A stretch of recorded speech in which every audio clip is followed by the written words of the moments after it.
તમારા જેવા લોકોને સમજ થાય કે આ દિવસ આપણો ન આવે. દોડે બંધાઈને ગામના જ રોડ ઉપર નીકળીએ અને આપણે ઝઘડો ક્યાં થાય? આપણા ગામમાં કે અડોશી પર. તમારે કોઈને ટ્રમ્પ આરે ઝઘડો થાય? ના થાય. કોની સાથે થાય? પાડોશી આરે જ થાય. ભાઈબંધ દોસ્તારો, પડોશી, સગા સંબંધીઓ, અને આપણે આજુબાજુના ગામમાં જ થાય. એટલે આ દિવસ ન આવે, તમારા મા બાપને પરિસ્થિતિ આવી ન થાય, એના માટે બુદ્ધિ ખાલી આ જોવાની ભારે મજા આવી, વિડીયો ઉતાર્યો. એવા મોદી સાહેબ કહે ને આપણે આપણો દેશ યુવાન લોકોનો દેશ બનેલો. યુવાનો પણ કંઈક કામ કરે તો કામના, નહીતર તો બધા વચન જ વધારે છે.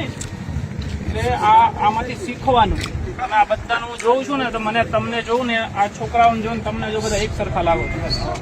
આમાંથી એકય ક્રિમિનલ નથી. આ જે 10 છોકરાઓ છે એમાંથી એકય કોઈ એવો મોટો ક્રિમિનલ નથી. આ બધાનો લગભગ પહેલો ગુનો છે, બરાબર? પહેલા ગુનામાં જ તે 20 વર્ષની સજા પડશે, ઓછામાં ઓછી. આજીવન પડશે. હું તો ઓછામાં ઓછી તમને કહું છું કે 20 વર્ષની સજા પડશે. જેની ઘરે 1-1 વર્ષના છોકરા છે એ કદાચ હવે મોટા થાય કે ના થાય. જો થશે ને તો એ 21 વર્ષના હશે ને ત્યારે આ છૂટશે બહાર.